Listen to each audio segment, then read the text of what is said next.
Selamat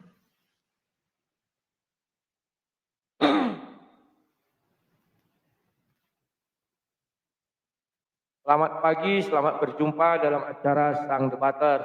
Ya, hari ini saya hadir lagi di TikTok. Ya, ya begitulah kawannya. Wah, ya itu saya lagi kontrol diri agar tidak langsung di ban sama si TikTok ya. Dia tiap kerja saya tiap minggu itu kan menunggu TikTok hadir. Nah, selalu di report. Kali ini saya nggak mau di report lagi, makanya harus pergi cara. Ya, karena belumlah para kedai lalu sukanya memang begitu. Nah, kawan-kawan, ah, di pagi hari ini saya membawa sebuah judul menggambarkan Tuhan ya. Menggambarkan Tuhan ini sangat penting karena banyak orang yang salah-salah menggambarkan Tuhannya. Tadinya dia mau menggambarkan Tuhan, ternyata yang dia gambarkan bukan Tuhan. Contoh, ya.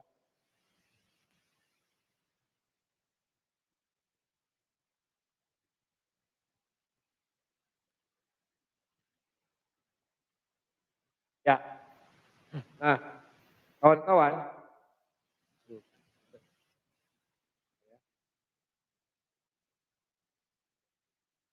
ya. Nah, sebagai contoh ada orang yang mau menggambarkan Tuhannya. Ambil orang menggambarkan Tuhan Kristen dan membandingkan dengan Tuhannya. Ini saya disclaimer ya bahwa ini channel khusus untuk perbandingan agama, perdebatan, ya diskusi. Bukan nanti untuk memberikan nasihat-nasihat, masukan, itu akan kita tolak dalam nama Yesus. Kok jadi gitu? Ya memang harus begitu kawannya. Capek kau ngasih-ngasih masukan ini. Kalau mau kau seluruh apa namanya itu kanal-kanal itu ya kau bilang nasihatlah kepada mereka kalau memang begitu ya. Nah, kawan-kawan, saya teringat ketika saya setiap berdebat mereka mengatakan Tuhan itu tidak beranak, tidak diperanakkan, gitu ya. Atas saya tanya kepada dia, apakah definisimu mau diubah atau tidak? Dia bilang tidak. Oke. Menurutmu, apakah menurutmu berarti kalau dia diperanakkan, dia bukan Tuhan? Nah, begitu ya. Iya katanya. Berarti kalau dia beranak, dia bukan Tuhan. Iya. Oke, mau diralat atau bagaimana? Saya bilang.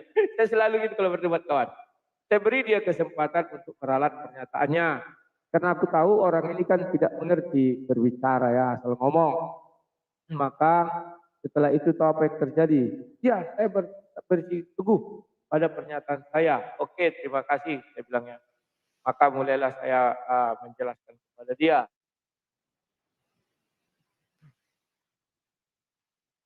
Saya bilang kepada dia, kamu lihat batu. Batu itu tidak beranak, kawan. Ada nggak batu beranak? Nggak ada. Ada nggak batu diperanakkan? Nggak ada. Apakah Tuhanmu seperti batu? Saya bilang. Oh, ngamuk-ngamuk dia.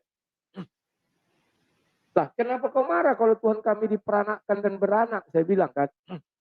Oh, pokoknya dia marah-marah. Berarti dia sudah gagal mendefinisikan atau menggambarkan Tuhan dia. Kan begitu ya.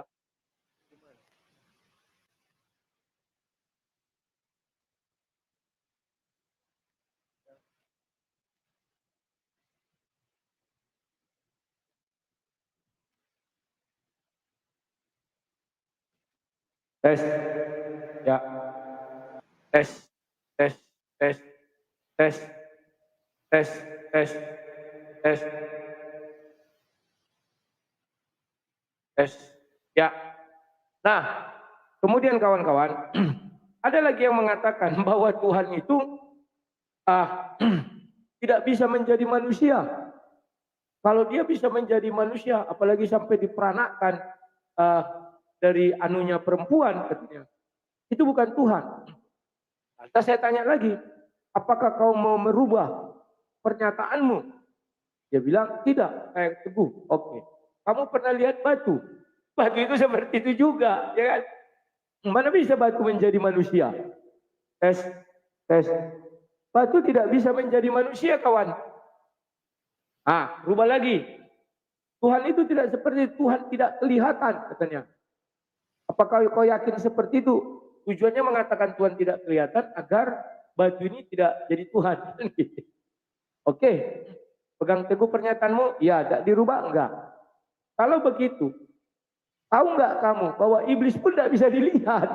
Apakah iblis itu Tuhanmu? Saya bilang, tambah parah lagi kawan ya. Jadi setiap mereka ingin berusaha menggambarkan Tuhan mereka selalu gagal. Kenapa selalu gagal? Karena mereka tidak mau mengakui bahwa Tuhan itu, manusia itu dicipta serupa dan segambar dengan Tuhan. Padahal itulah yang paling logis. Ketika dia mengatakan, Tuhan kami maha mendengar. Dengan apa dia mendengar? Dia pasti mengatakan, wow. Dia tidak mendengar dengan telinga. Ya dengan apa? Sepanjang pengetahuan dunia ini. Dengan apa dia mendengar? Apakah seperti bekicot atau ubur-ubur yang ada antenanya? Dia melihat juga dengan antene. Kalau dengan mata itu manusia, hewan dan sebagainya. Tapi ada hewan lain yang melihat tidak dengan antene, tidak dengan mata, yakni dengan sensor panas seperti alien itu. Apakah Tuhanmu seperti itu? Saya bilang. Dia tambah bingung. Oh, Tuhan kami tidak mendengar. Tuhan kami maha mendengar. Oke. Kalau Tuhanmu maha mendengar, ya. Apakah kamu yakin juga dia mendengar pakai apa? Setahu saya pakai telinga, saya bilang. Ada enggak yang lain di luar itu selain tidak pakai telinga? Ya tidak bisa. Ini sudah ada yang masuk. Selamat pagi, silakan.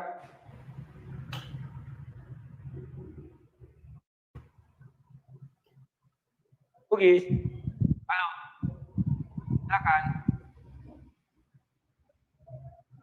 Bugis.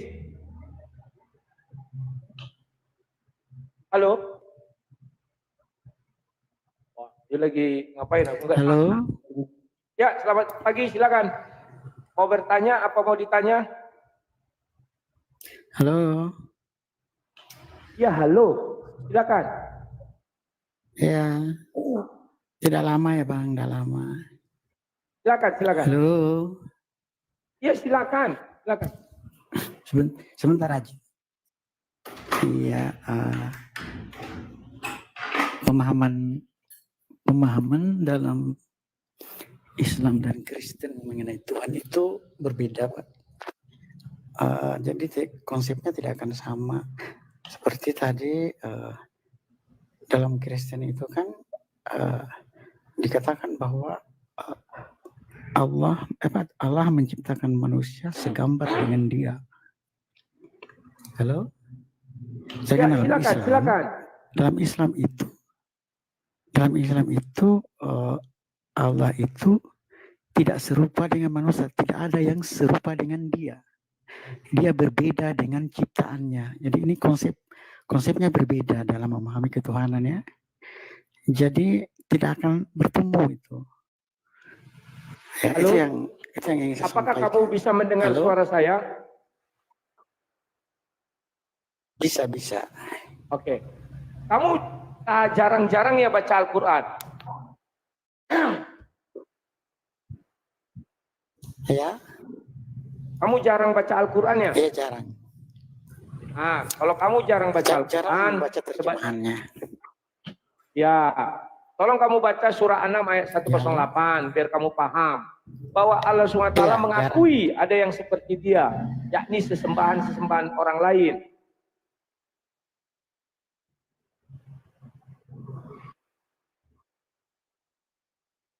Halo? Tolong dibacakan. Kamu bacakanlah, tidak bisa kamu bacakan. Saya hanya bisa bahasa Indonesianya.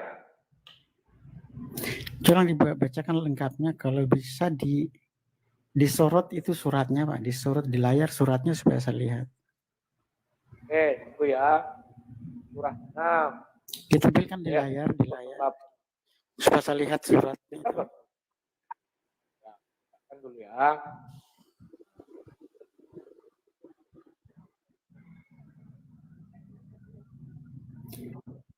Ya.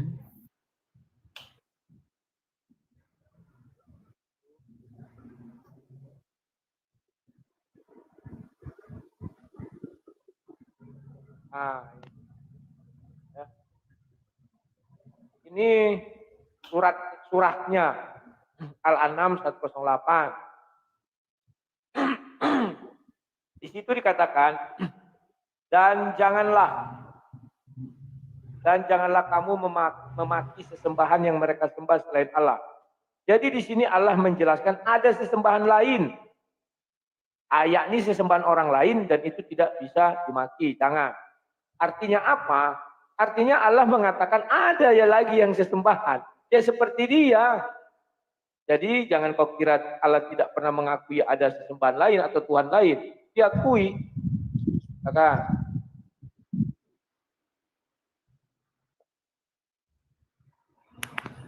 Jadi begini ya Pak, ini ada mispersepsi, mispemahaman di sini. Itu bukan berarti Allah mengakui ada Tuhan selain Dia ya. Tetapi itu hanya masalah urusan toleransi. Di sini mengajarkan toleransi agar umat Islam itu tidak menghina kepercayaan orang lain di situ. Kita jadi di situ mengajarkan menghargai keyakinan orang lain, bukan berarti meyakini atau Tuhan itu mengakui bahwa ada Tuhan selain Dia. Coba lepaskan mic-mu. Langsung aja bicara gitu. Kurang kedengaran ya, Bang? Iya, putus-putus. Mungkin masalah jaringan. Oke. Bisa didengar? Oke. Bisa. Ayat itu tidak menjelaskan bahwa Tuhan kami mengakui adanya Tuhan lain. Bukan begitu konsepnya. Bukan begitu pemahamannya. Yang kami pahami ayat itu menjelaskan supaya kita menghargai kepercayaan orang lain dalam bertoleransi antar umat beragama.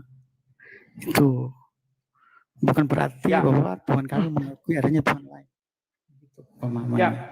Ketika Tuhanmu mengatakan jangan memaki sesembahan orang lain, artinya kamu mengatakan Tuhan kalian mengajarkan toleransi kepada kalian. Ya, itu bagus juga.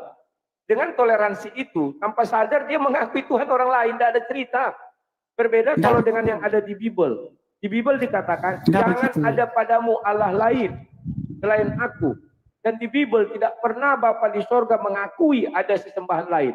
Tak ada namanya berhala. Hancurkan berhala itu katanya waktu di Bible kan. Tidak begitu konsepnya. Ada ayat lain juga Pak, untukmu agamamu dan untukku agamaku, lakum dinukum waliyadin. Ya, betul. Untukmu agamamu, untukku agamaku. Kalau kalian masih minoritas. Tapi kalau sudah mayoritas, agama orang lain mau kalian kuasai. Kan begitu. Contoh di Indonesia. Pendebat-pendebat muslim, setiap ditanya tentang ajaran Islam, pasti buka-buka Bible. Setiap dia live, pasti bicara tentang Alkitab. Perasaan mereka lebih hebat. Dan berani dia mengatakan, saya lebih hebat dari para pendeta.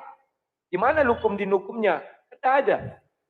Jadi itu begini Pak, itu bukan merasa hebat, hanya kan membandingkan data-data yang ada dalam Al-Quran dengan dalam Alkitab. Jadi itu ya, saya juga tadi kan membandingkan juga bahwa di dalam Kristen, di dalam Bible Kristen, Tuhan itu tidak mau ada Allah lain. Jangan ada padamu Allah lain selain aku. Yang lain itu dia katakan apa? Itu adalah berhala, bukanlah Allah tapi ilah. Sementara di Quran jangan memaki sesembahan. Sesembahan itu artinya apa? Tuhan. Tuhan-Tuhan ada Tuhan-Tuhan lain. Tetapi Tuhan-Tuhan ini tidak sama dengan Tuhanmu. Mungkin begitu. Iya, konsepnya bukan begitu ya Pak. Ada sesembahan lainnya seperti patung. Nah, kita tidak perlu hujat itu. Ya. Kami tidak mengajarkan untuk memberantas umat di luar agama Islam. Kami tidak bohong kamu. Islam di Indonesia aja orang beribadah dibubarkan. Melakukan pemberantasan terhadap. Bahkan kalian memaki-maki orang Kristen di setiap lain. Tuhan-Tuhan Kristen. Suaramu nggak bagus bro. Jadi sulit aku. Melakukan kekerasan terhadap gitu. Sorry ya, suaramu nggak bagus. Itu Pak, itu Makasih ya. pemahaman saya. Sorry kawan, suaranya nggak bagus jadi sakit telinga. Begini ya, Agak berisik gitu. Tolong kalau mau masuk baguskan dulu ya suaranya karena saya pun berusaha membaguskan suara saya ya. Jadi kawan, kalau ada pengakuan jangan memaki sesembahan orang lain. Berarti memang ada banyak lagi ayat ya mengenai sesembahan orang lain dan itu diakui berkali-kali di dalam Quran. Kalau di dalam Bible katakan jangan ada padamu Allah lain selain aku. Kalau yang lain digelari apa? Berhala. Tidak ada itu. Sedang aling. Ya. Adillah. Semoga suaranya bagus. Halo Adillah, selamat pagi. Semoga adil lah. Selamat pagi. Pagi, silakan mau bertanya atau ditanya. Mau bertanya aja bang. Silakan. Dulu saya sebelum Kristen sering ada keluar dari kata-kata kami itu ke rumah Allah. Allah itu memang ada rumahnya, tapi Allah tidak berbentuk. Nah, ini menjadi bahan pikiran saya dulu sebelum masuk Kristen. Sering orang-orang jawab ya. Jawab. Ada di dalam tradisi ajaran Islam bahwa Baitullah itu ada dua. Yang pertama yang di Baitul Maqdis atau yang di Palestina sekarang. Yang kedua adalah yang di Mekah. Nah, maka untuk mengalahkan dalil mereka ini, selalu kita katakan, biarlah Allah SWT, bukanlah Allahnya Israel. Mereka enggak terima. Mereka selalu ngotot bahwa Allah SWT itu adalah Allahnya Israel. Oke. Untuk mematahkan dalil mereka sederhana. Gunakan catatan sejarah. Ya. Catatan sejarah menunjukkan bahwa Baitul Maqdis bukanlah bait Allah yang dibangun oleh Salomo. Karena ketika membangun bait Allah yang di Yerusalem, ciri-ciri pertama adalah kerub. Ada di situ patung kerub. Setelah itu ada mesbah. Sementara di Baitul Maqdis yang kita lihat sekarang menjadi Masjid Al-Aqsa, di situ tidak ada yang namanya mesbah. Dan tidak ada yang namanya patung kerub. Jadi itu bukanlah Tuhannya orang Yahudi yang pemilik daripada Al-Aqsa itu.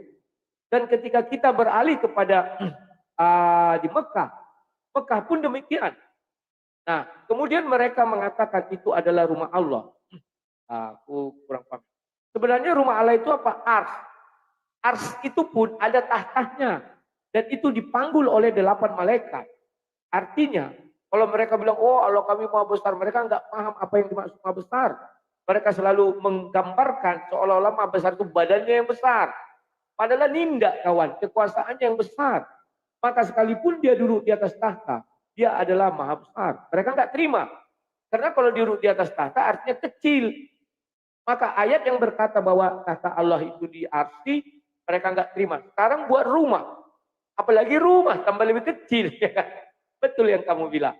Terima kasih. Silakan. Ya bang, terima kasih. Ya, ini kan sering heran juga awak tuh. Kalau mereka bilang tuh, ayo kita ke rumah Allah. Tapi Allah kan tidak berbentuk. Biasanya yang punya rumah itu kan manusia. Jadi artinya mengapa orang ini bilang rumah Allah. Sedangkan Allah itu nggak berbentuk. Nah, kata-kata ini kan awal lihat di Alkitab, kita ke rumah Tuhan. Di Alkitab baca kan ada tuh yang namanya rumah Tuhan. Tapi kalau di apa tuh di Quran baca enggak ada tuh.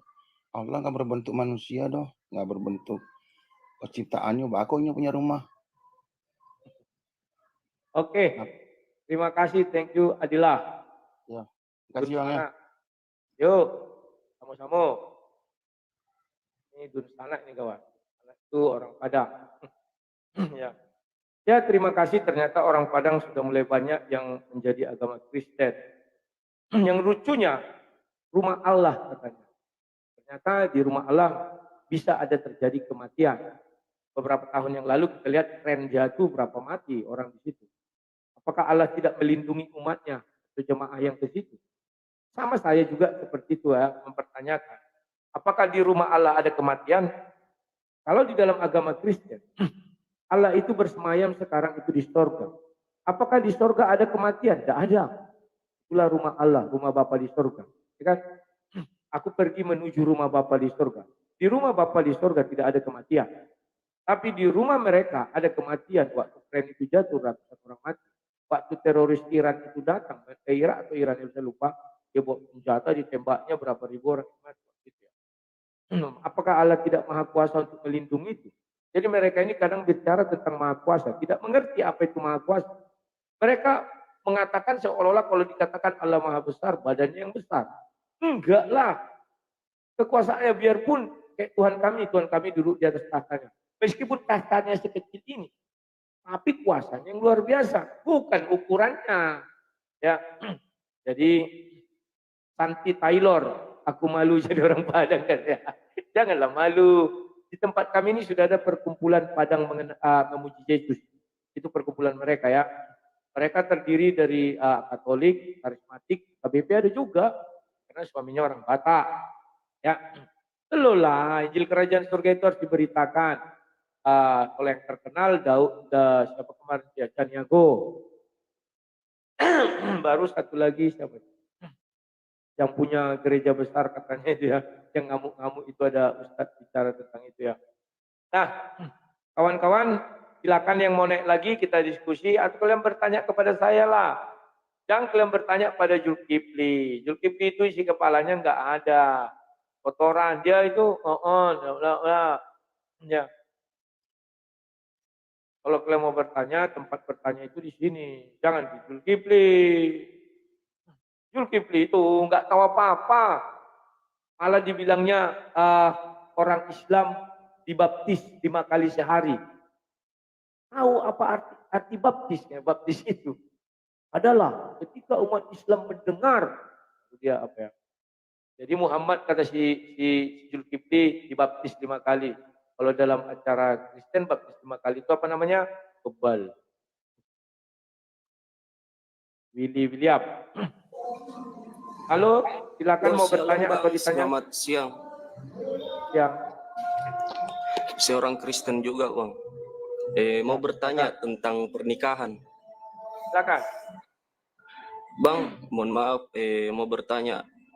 Kalau 2 kali nikah itu apa ya? Istri kedua lah. Bisa nggak Bang saya nikah lagi? Ya. Kalau di dalam mengenai Kristen. Pernikahan bedakan bentar. Mengenai pernikahan, matikan dulu. Ada background.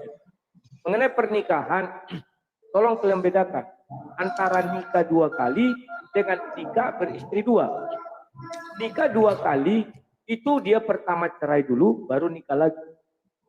Bisa jadi dia juga nikah 2 kali, artinya poligami. Kalau poligami sudah pasti dia memakai dua-dua istrinya. Beda ya. Tidak nikah begini, 2 Bang. kali mengandung 2 arti. Mohon maaf, Bang. Saya putus pembicaraannya. Begini, Bang. Kan saya sudah nikah istri pertama kan, Bang. Kan agama seberang dulunya ikut sama saya. Pada akhirnya sudah pisah, sudah lama 6 tahunan. Pindah ke agamanya lagi yang lama. Bagaimana, Bang? Apakah saya dosa kalau saya menikah lagi atau bagaimana? Tolong pencerahannya, Bang. Terima kasih. Oke. Syarat perceraian di dalam Kristen ada 4. Yang pertama, ini ditulis di Matius 19. Yang dipersatukan dalam nama Tuhan tidak bisa diceraikan oleh manusia. Kamu apakah menikah di dalam persatuan Tuhan atau di gereja? Di gereja, Bang. Oke. Dulunya artinya kamu tidak bisa bercerai, itu yang pertama. Kecuali oleh maut, itu yang kedua. Baru yang ketiga, apakah istrimu berzina? Bagaimana, Bang, kalau dia sudah nikah lagi? Duluan dia nikah, Bang. Ya, aku tanya, apakah dia pernah berzina, kamu lihat atau kamu ketahui? Atau kamu yang berzina? Tidak pernah saya dapati dia berzina, Bang. Tapi sudah 6 tahunan saya pisah. Sampai dia sudah nikah lagi. Pisah ranjang atau pisah cerai? Cerai, sudah nikah lagi dia. Ya, maksudku dasar kalian bercerai apa?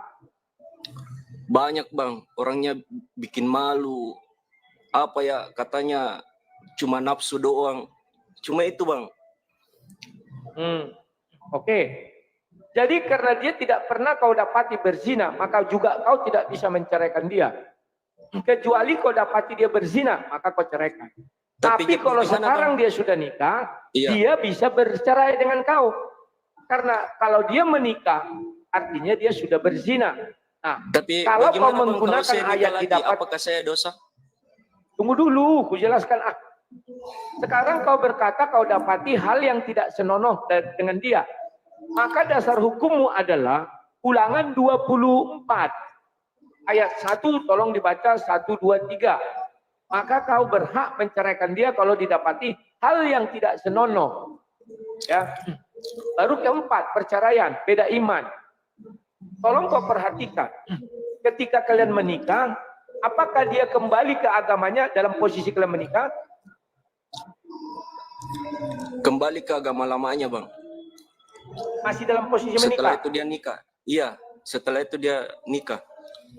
Artinya ketika kalian masih rumah tangga, dia kembali ke agamanya, begitu? Sudah pisah itu, Bang.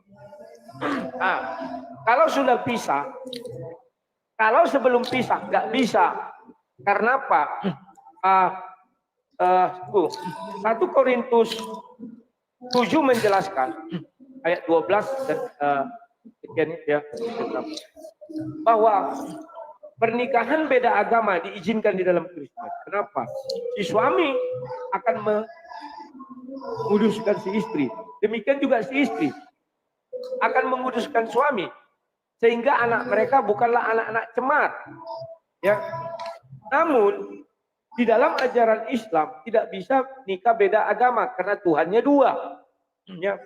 Maka dianggap itu adalah kalau nggak salahku sejenis menikahnya itu harus dinikahkan ulang. Musyrik juga namanya, atau jadi kita bilang apa ya, kalau bahasa kasarnya menikah hidup serumah tanpa pernikahan. Itulah. Ya. Nah, jadi 4 alasan bercerai. Yang terakhir adalah kalian sudah beda agama, beda iman. Tetapi yang minta cerai harus yang berbeda iman. Nah, iya, sekarang Bang. Dia yang kondisinya iman, istrimu Bang. Sudah menikah dengan orang. Kenapa? Iya, sudah menikah, Bang. Dia sudah menikah, kembali ke agama lamanya. Apa begini, Bang, intinya kalau saya nikah lagi, apakah saya berdosa atau seperti apa, Bang? Oke, kujelaskan. Kalau dia sudah menikah lagi, maka dia sudah melanggar syarat pernikahan yang keempat. Dia sudah memenuhi yang beda iman itu yang harus mendahului. Dia sudah memenuhi zina karena dia sudah menikah lagi. Ya, tapi dia belum mati dan dia masih terikat pernikahan pertama diberkati di gereja. Ya, maka baca Maleakhi 2 ayat 14. Kenapa orang yang dipersatukan di dalam nama Tuhan tidak bisa diceraikan? Karena saksi pernikahannya adalah Tuhan itu sendiri. Oke, sudah ya. Nah, bagaimana kalau kamu menikah lagi? Rasul Paulus mengatakan, baca aja di 1 Korintus 7 itu. Agar tubuhmu tidak hangus dimakan nafsu. Lebih baik kamu menikah. Silakan kamu menikah. Karena kau tidak terikat lagi dengan dia. Ada lagi? Jadi saya bisa nikah lagi nih, Bang? Bisa, silakan. Tidak berdosa atau berbuat zina, Bang? Tidak, ada dosa yang membawa kepada maut, ada dosa yang tidak membawa maut. Kalau kau menikah lagi karena dia sudah menikah, kau tidak berzina. Karena itu di ulangan 24, nanti kau catat dulu. Ulangan 24 kau baca. Maleakhi 2 ayat 14, 15. Itulah dasar imanmu. Baru 1 Korintus 7 ayat 12 sampai 16. Silakan. Ada lagi? Cuma itu aja, Bang, karena saya takut juga kalau menikah. Katanya ada yang bilang pasti di neraka nantinya saya. Apa bilang itu? Mana ada urusan pernikahan ke neraka? Kecuali kau berzina. Istrimu masih ada, kau kawin sama orang lain. Itu baru namanya berzina. Sudah 6 tahun saya pisahnya, Bang. Udah, nikah lagi. Selamat menikah ya. Nanti hubungi saya kalau kau menikah. Pemberkatannya Abang saja yang berkati, Bang. Oh jangan, aku nggak pendeta. Makasih, Bang. Shalom, selamat siang. Tahu jalan keluar ya. Selalu. Ya. Ya. Kawan-kawan, kalau kalian mau bicara pernikahan dan perceraian, Alkitab itu menjelaskan dengan gamblang. Dan semuanya tertulis, tidak bisa kita lari dari situ. Ya. Hukum pernikahan dimulai dari Kejadian 1. Ya. Maka mereka bukan lagi 2 melainkan 1. Ya. Diulangi itu lagi di Matius 19 ayat 6. Ya. Maka mulai adalah namanya perceraian. Itu kalian baca ayatnya di Ulangan 24. Kalau mengenai ini perceraian ini saya hafal kali kawan. Ulangan 24 baca yang mulai ayat 1. Ya. Kemudian kalau kau itu dasarnya didapati hal yang tidak senonoh. Tapi ingat, kalau kau sudah menceraikan istrimu dan dia nikah sama orang lain dan dia mau kembali sama kau, jangan kau ambil karena itu kekejian di mata Tuhan. Apa? Karena dia sudah dicemari oleh pria lain. Apa maksudnya?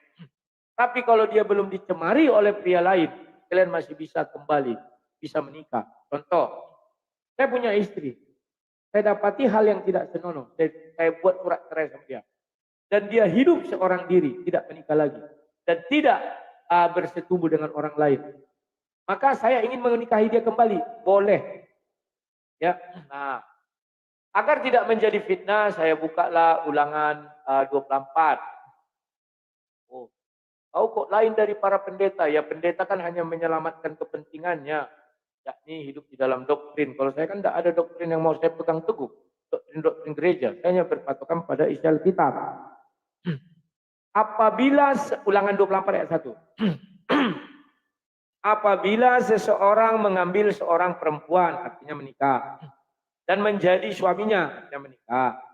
Dan jika kemudian ia tidak menyukai lagi perempuan itu, karena, jangan kalian tidak sampai situ aja putus. Wah, aku enggak kan tak suka lagi sama istriku. Kenapa? Pantatnya hitam. Tidak boleh.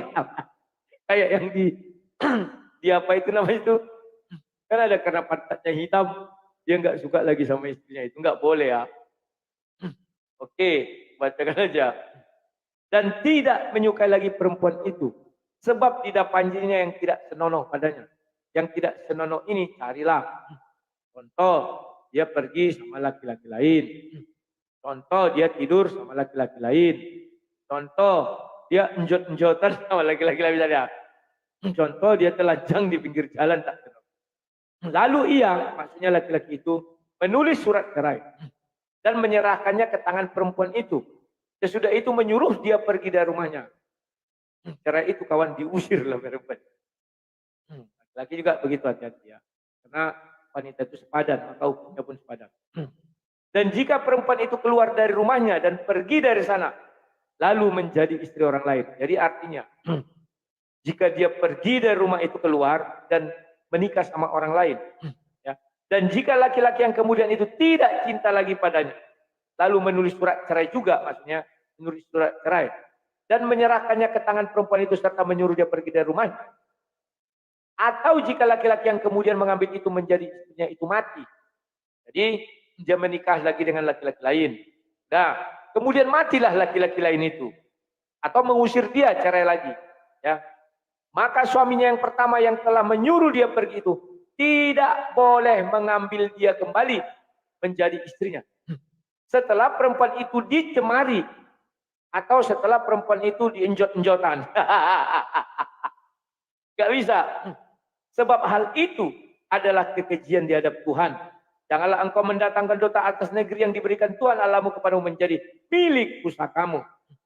Ingat ya. Jadi kalau saya punya istri, saya dapat yang tidak senonoh, pantatnya hitam. Bukan gitu. Nanti kayak yang di apa itu yang di berita-berita itu.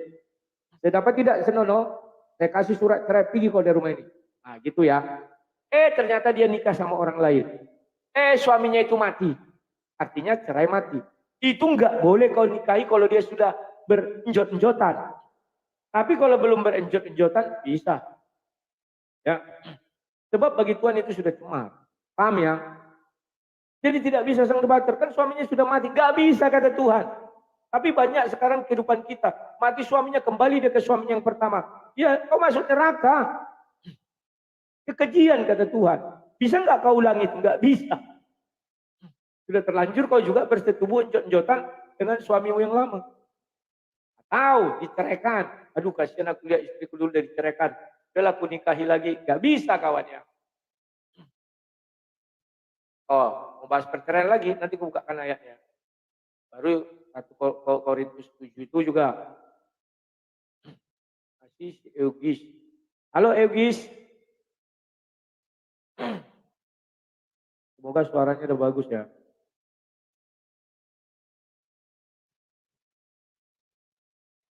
Oh, sinyalnya kayaknya.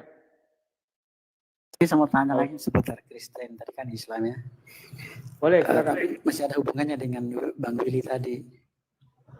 Bisa nggak suaranya diperbau sedikit? Lepaskan aja headsetmu bicara langsung aja. Jangan dekat kali ke bibir ya, atau pakai headset. Jangan mic-nya itu ke bibir kali. Agak jarak 5 cm. Silakan. Oke. Jelas? Ini baru bagus. Oke. Mengenai Bang Willy tadi, saya panggil siapa ini Bang? Panggil Pak Pendeta atau? Rudi bisa. Bang Debater Ya, bisa. Bang saja.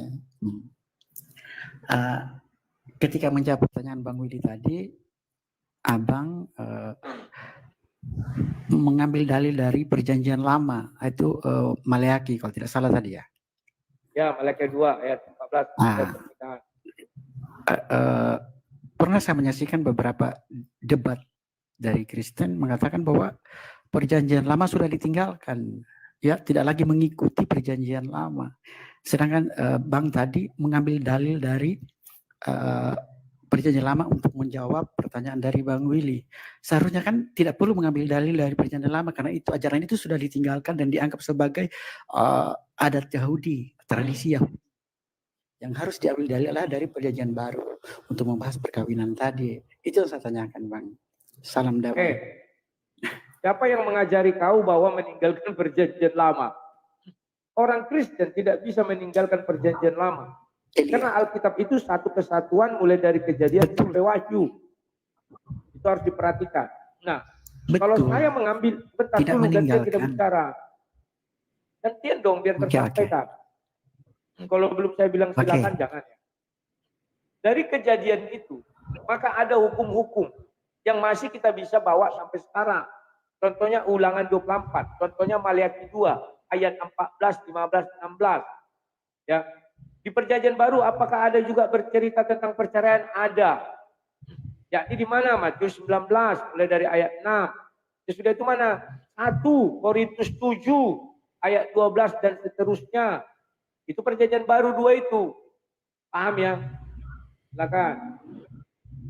Ya, begini Bang, apakah tadi dalam perjanjian baru dan perjanjian lama ada pertentangan mengenai hukum-hukum pernikahan itu tadi ya? Kan kalau dia dikatakan baru berarti berbeda. Kalau dia dikatakan baru berarti dia akan berbeda dengan yang lama hukum-hukum itu.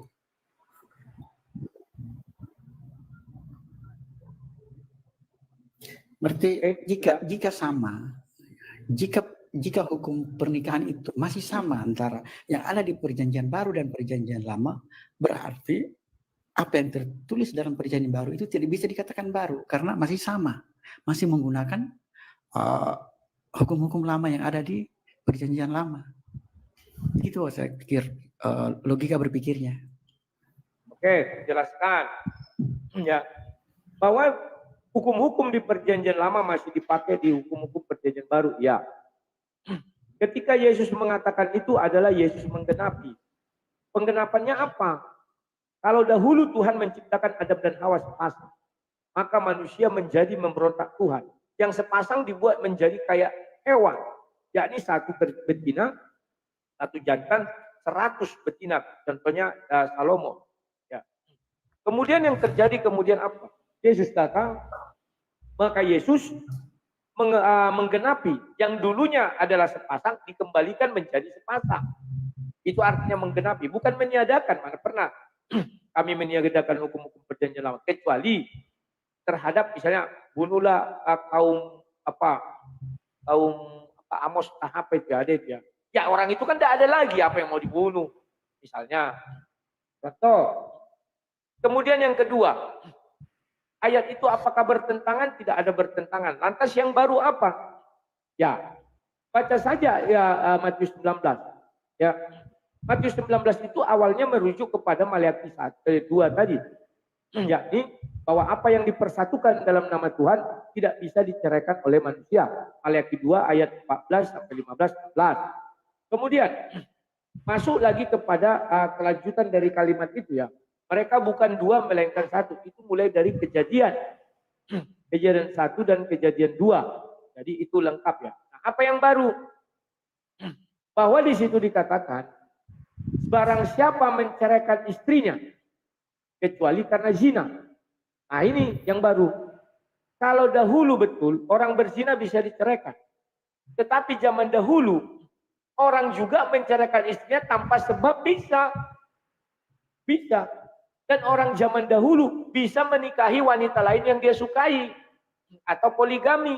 Maka Yesus mengatakan apabila ya barang siapa bercerai kecuali karena zina, maka syarat untuk bercerai ditetapkan adalah zina. Sudah. Dan dia mengambil wanita lain katanya, tapi karena mereka tidak bercerai, itu justru dianggap zina. Kalau zaman dahulu kan tidak dianggap zina itu. Saya menikahi istri saya, tiba-tiba saya enggak bercerai, enggak ngapa-ngapa. Terus saya nikahi orang lain, maka itu dianggap zina. Itulah yang baru. Kemudian memandang dan menginginkan itu zina, itu juga yang baru. Dahulu kan tidak, berzina itu harus meniduri.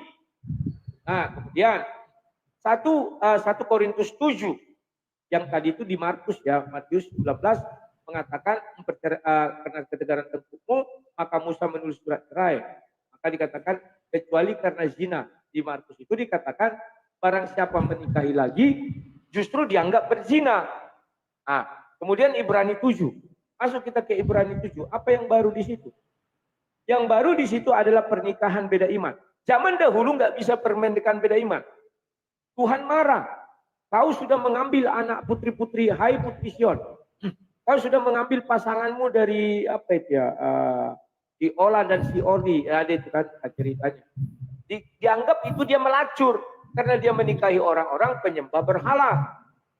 Nah, di Ibrani dibilang boleh. Kenapa? Karena dia akan istri menguduskan suami, suami menguduskan istri.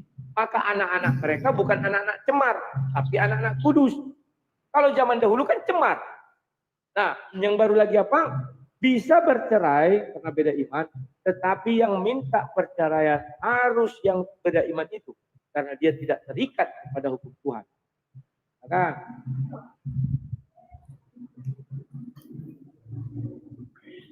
oke. Saya bisa menanggapinya. Silakan.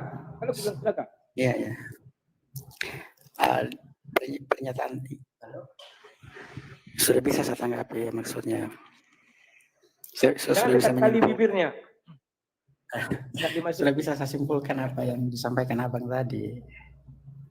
Tapi begini ada lagi. Jawab pertanyaan yang pertama tadi sudah terjawab ya. Pertanyaan pertama tadi sudah terjawab. Tapi saya akan bertanya untuk selanjutnya dan masih ada hubungannya dengan perjanjian lama tadi. Dikatakan pada Maleakhi di situ tertulis bahwa apa yang telah disatukan oleh Tuhan tidak boleh dipisahkan oleh manusia. Itu ya bunyinya. Di Maleakhi bukan begitu. Mengapa tidak boleh bercerai? Karena Tuhan menjadi saksi pernikahanmu. Maka di Matius dikatakan apa yang dipersatukan dalam nama Tuhan tidak boleh diceraikan manusia karena Tuhan menjadi saksi pernikahan kita. Oke. Ya lebih dan kurangnya seperti itu ya. Maksudnya kan. Tapi abang tadi mengatakan bahwa di zaman dulu, di zaman perjanjian lama boleh menikah lagi walaupun tidak harus cerai. Sedangkan dalam perjanjian baru cerai dulu baru bisa menikah lagi dengan alasan-alasan tertentu. Misalnya istrinya meninggal baru cerai lagi. Tapi dalam perjanjian lama kan dianggap itu biasa. Misalnya seperti nabi-nabi banyak istrinya kan, Daud ya bisa menikah lebih dari satu. Sementara di Maleakhi masih masuk dalam perjanjian lama kan? Apa yang telah disatukan oleh Tuhan tidak bisa dipisahkan oleh manusia. Ya, bagaimana ini? Kayaknya ada bertentangan. Harusnya gimana? Coba penjelasannya, Pak. Oke, jelaskan. Penjelasan saya sudah Bisa cukup bagus. ditangkap? Bisa. Penjelasan saya sudah cukup bagus dan sudah cukup jelas. Halo, Bang? Bisa didengar? Iya, saya jawab. Halo, Bang? Bisa dengar suara saya? Bisa. Halo?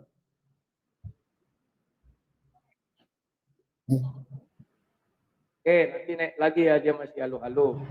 Halo-halo. Ya, aku jelaskan ya. Penjelasan saya sudah sangat amat teramat jelas. Yang mana lagi dia bingungkan. Di perjanjian lama, betul, boleh menikahi orang sesuka hati. Karena di perjanjian lama, mengenal yang namanya poligami. Lantas apa yang baru? Setelah Yesus datang, Yesus tidak menginginkan poligami, tetapi dia kembali kepada menggenapi apa yang difirmankan Tuhan. Mereka bukan lagi dua, melainkan satu. Nah, apa hal yang baru? Sudah saya jelaskan. Kalau dulu orang ya menikah dengan wanita-wanita lain itu tidak dianggap zina. Tapi setelah Yesus datang, itu dianggap zina. Tidak boleh. Paham ya? Nah, jadi apalagi yang baru? Zaman dahulu Tuhan marah kalau orang Israel menikah dengan penyembah-penyembah berhala. Maka Tuhan marah sekali. Setelah Yesus datang, Rasul Paulus mengatakan di 1 Korintus 7 tadi, ayat 12, 13, 14, istri akan dikuduskan oleh suami. Suami akan dikuduskan oleh istri. Sehingga anak-anak mereka tidak lagi anak-anak cemar. Kenapa? Karena kita sudah hidup di perjanjian baru. Kalau di perjanjian lama tidak bisa itu. Itu kan sudah baru. Nah kemudian, apakah mereka ini bisa bercerai? Bisa. Kenapa mereka bisa bercerai? Syaratnya harus yang beda iman ini yang meminta. Bukan yang beriman kepada Matius 19. Kalau yang beriman kepada Matius 19 tidak bisa meminta perceraian. Karena dia terikat ayat itu. Paham ya? Ingatlah kita terikat. Sakit tahu kerongkongan. Tunggu dulu ya. Ambil minum dulu aku. Ya, silakan. Bang. Ya, silakan.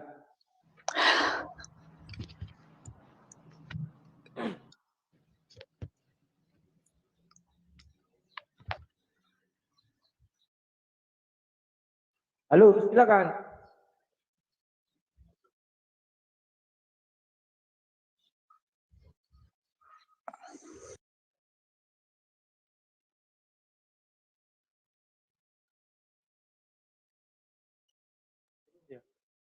Bang, bang.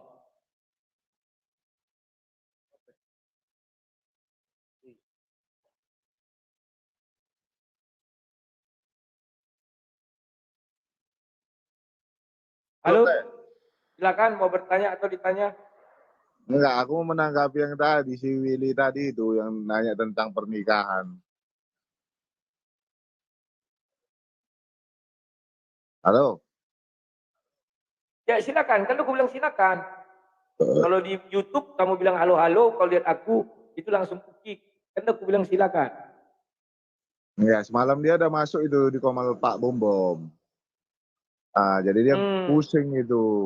Pak Bom Bom bilang, kok nggak bisa nikah lagi? Karena dulu kok nikah Kristen. Beda hal kok nikah Islam dulu, itu kata Pak Bom Bom. Pak Bom Bom pakai kata Galatia 5 sama 1 Tesalonika. Makanya dia bilang, Pak Bom Bom kok masuk ke WA grup saya aja biar saya doakan kamu ya, katanya. Pak Bom Bom nggak berani memberikan, mau nyuruh kamu nikah lagi. Dibilang Pak Bom Bom gitu. Makanya dia bisa lihat tadi gitu kan, nengok, aduh, datang lagi dia pengen nikah memang. Alasan dia karena ada tua atau segala macam. Cuman masalahnya nikahnya Pak di Bobo atas pakai apa tadi? keniscayaan. Sorry. Galatia 5 ayat 21 sama 1 Tesalonika. Bentar ya. Karena kan di dalam Kristen dibilang tidak boleh bercerai, cerai hidup dibilang. Oke. Kedengkian, kemabukan, pesta pora dan sebagainya. Terhadap semuanya itu kuperingatkan kamu. Seperti yang telah kubuat dahulu Itu di bahwa atasnya ada barang tuh di siapa atasnya melakukan hal percabulan. demikian. Di atasnya ada tuh percabulan, hawa nafsu. Nah, jadi dipakai Pak Bom, ketika dia menikah lagi nanti, dia sudah masuk ke percabulan dan hawa nafsu karena udah nikah Ah, 2 kali secara Kristen. gampang kali dia membilang itu percabulan. Tak ngerti definisi percabulan. Ya, terus satu lagi apa? 1 Tesalonika, tapi lupa aku 1 Tesalonika berapa itu. Tentang Pernikahan juga. itu yang Tapi nggak tahu lah ya, mungkin beda pribadi, beda persepsi juga. Karena setiap gereja pun bisa juga hanya menikahkan yang udah masih punya pasangan kan.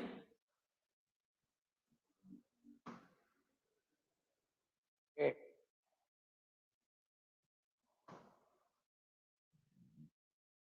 Oke lah, itu aja yang mau sampaikan ya. Oke, terima kasih. Terus ya. Ya. Oke. Halo. Ya, halo. Ya.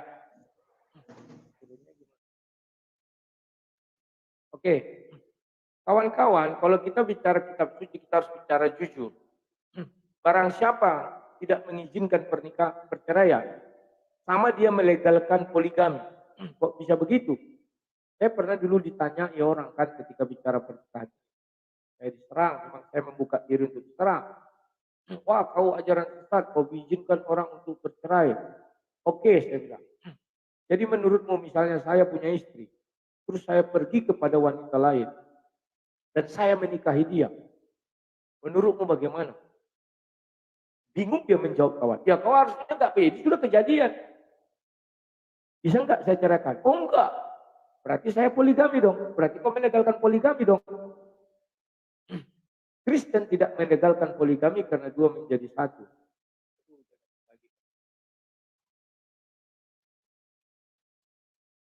Kak, tunggu aku lagi kerja ya. Lagi kerja.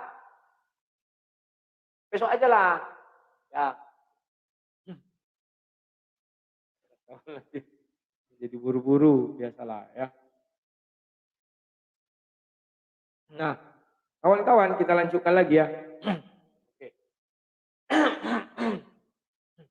Berhati-hatilah terhadap pernyataan kalian yang mengatakan tidak boleh perceraian di dalam orang Kristen. Artinya kalian bisa jadi melegalkan yang namanya poligami. Karena orang akan, tapi saya misalnya Katolik taat.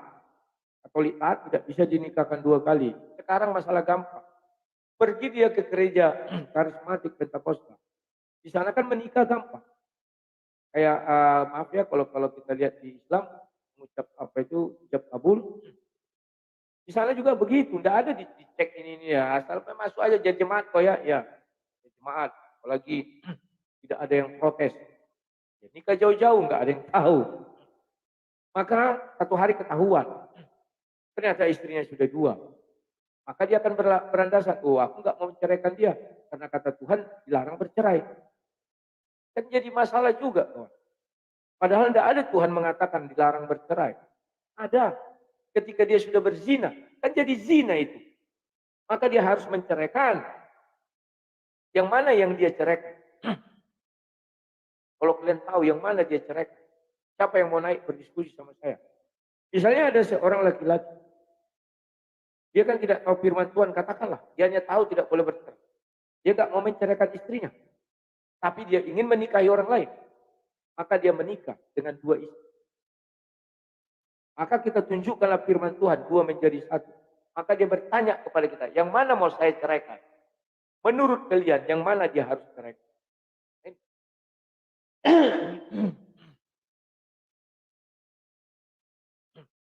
Willy mengatakan yang kedua. Kalau kalian mengatakan yang kedua, tolong baca baik-baik ulangan itu. Ulangan itu berbicara hal yang sama terhadap perempuan dan wanita. Apabila wanita juga mendapati pria dengan kelakuan tidak senonoh. Kenapa saya katakan sama kedudukannya? Karena pria wanita diciptakan sepadan, penolong yang sepadan. Bukan level lebih rendah. Kalau levelnya lebih rendah, betul. Ayat itu tidak berlaku untuk wanita. Tapi kalau levelnya sepadan, itu berlaku untuk wanita dan pria. Wanita juga bisa menceraikan istrinya, suaminya.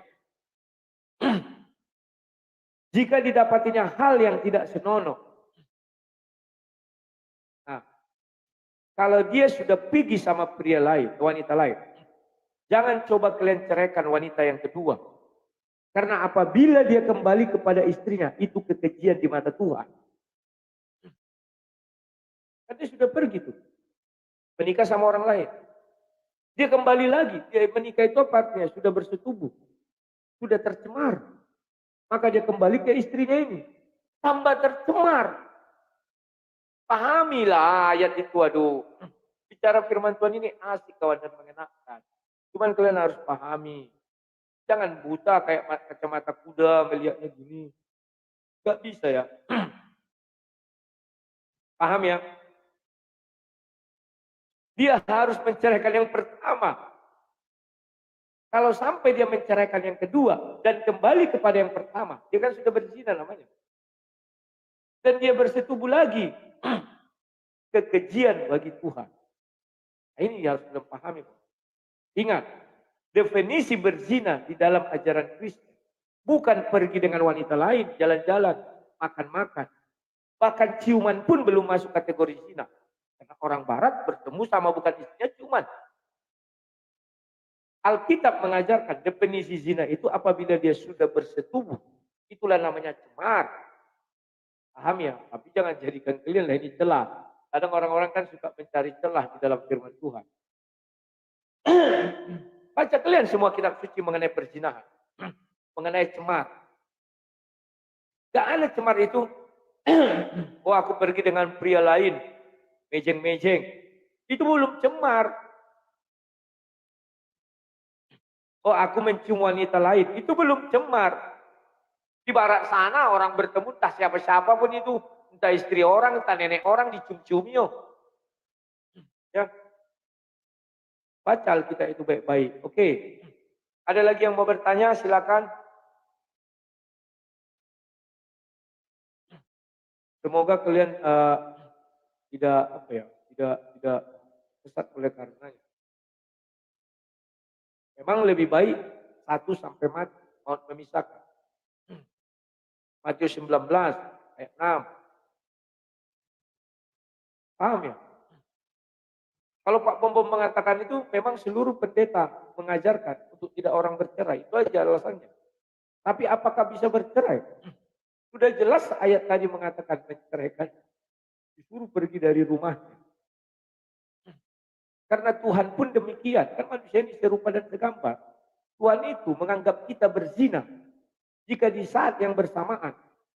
Saya menyembah Bapa di surga dan saya juga menyembah Tuhan orang lain. Maka dia katakan saya sudah berzina.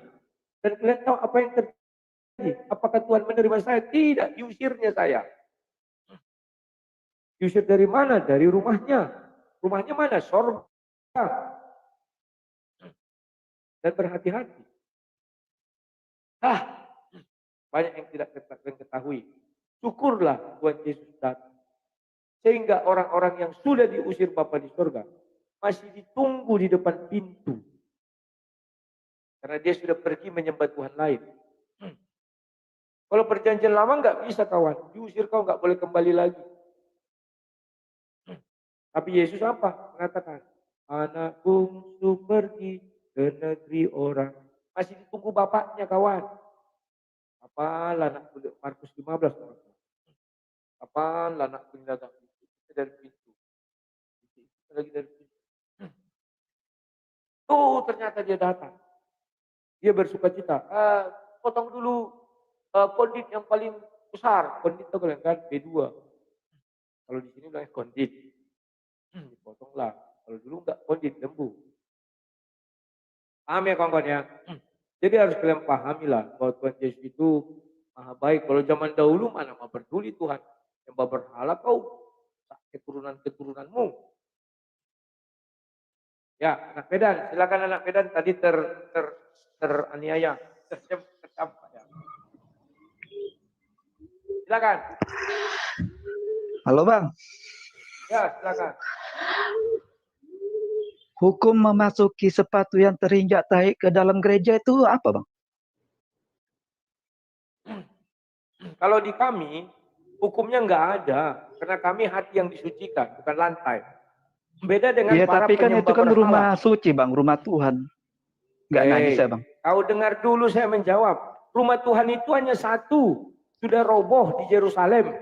Itu namanya Bait Allah. Belum dibangun kembali. Gereja itu rumah ibadah. Sama dengan sinagog. Pahami dulu. Oh. Beda dengan kalau kami, sebentar. Kalau kami sujud kepada batu, karena sujud itu lantai harus bersih. Maka tidak boleh pijak tai. Karena Itu kan bedanya. gini, karena kan gini Bang kan, masuk ke WC aja kita membuka sepatu, masa masuk ke rumah Tuhan kita pakai sepatu yang terinjak tai? Masa lebih sucian WC? Ya, kamu mengatakan kamu masuk WC buka sepatu. Ya memang iya Bang. Abang di rumah pakai sepatu kalau ke WC. Siapa bilang? Kalau saya di mall saya pakai sepatu, kalau kencing di WC. Ini bahas soal rumah loh Bang. Kalau di rumah Bang pakai sepatu kalau ke WC. Pakai sepatu. Kalau pas saya tiba-tiba mau pulang berarti kan Kristen itu kalau pakai sepatu ya semuanya ke WC. Kan kau bilang ke WC, enggak kau bilang Inilah ya kan kau ini. Ke WC itu untuk apa Bang? Gak mungkin ke WC itu untuk tidur. Apa gimana sih kan tuh Masa untuk aduh. Masa lebih sucian WC ketimbang rumah Tuhan.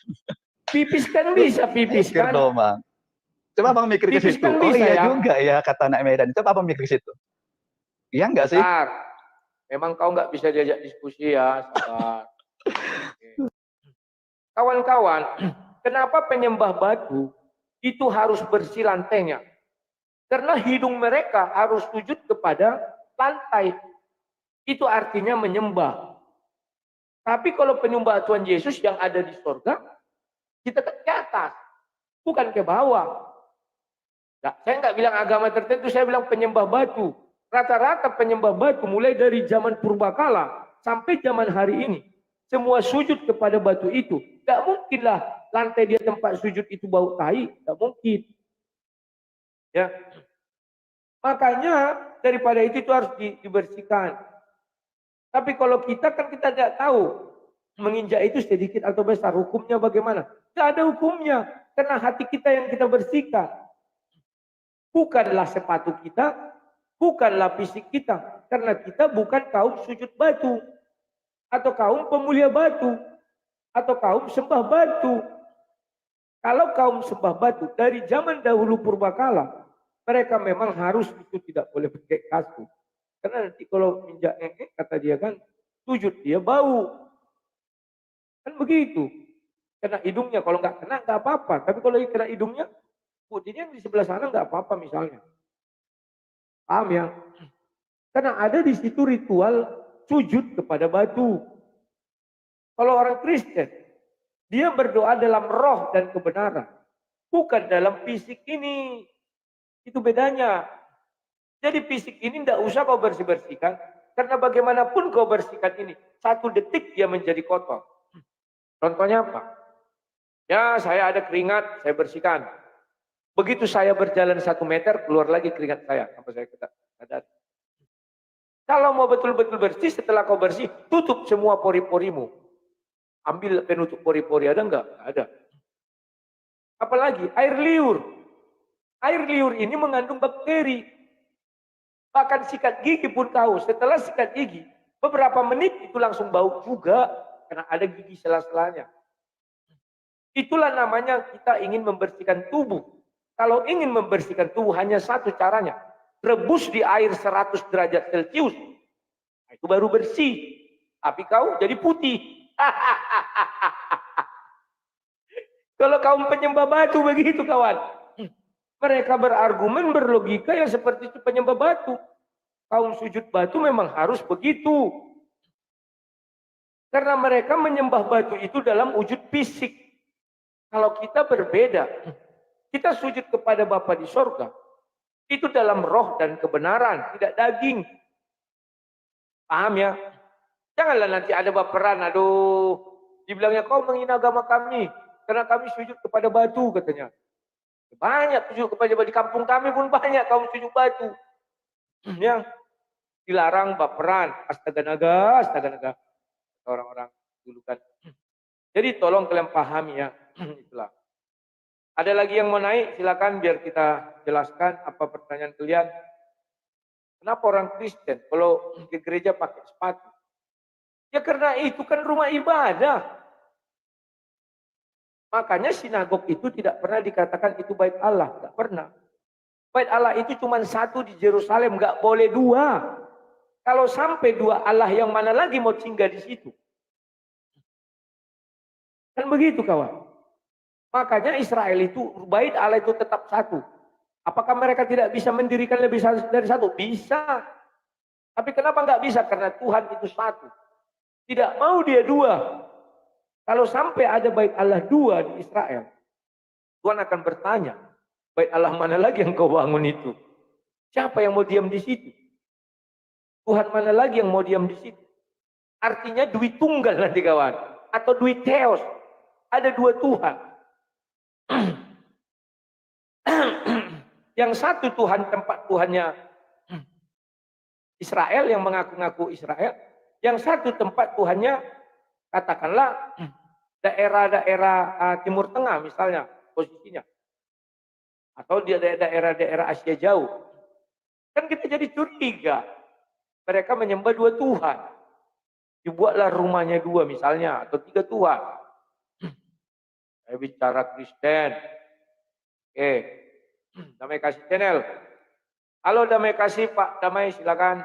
Apa yang mau disampaikan? Halo Les, semangat pagi Les, semangat selalu. Sudah minum kopi? Teh Les? Anti kopi, kopi Pak. Susu. Oh kopi. Izin anti kopi, air putih.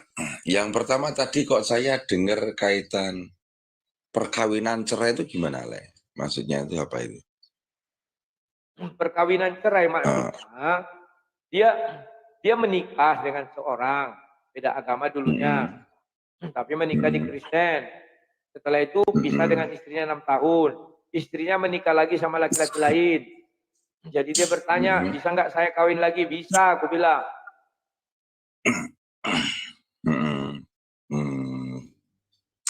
Berarti perkawinan itu beda agama, cuma perkawinannya di dalam gereja Protestan gitu ya? Betul. Dalam gereja lah, tidak dijelaskannya apakah Protestan, apakah Katolik, tapi dalam gereja. Dalam gereja, oke. Oh gitu. Iya. Terus yang kedua, tadi kok audien sebelum saya masuk kok kelihatannya apa ya? Bukan baper sih enggak ya. Kayak bicaranya kayak menyepelekan banget loh, menyamakan dengan WC, kamar mandi.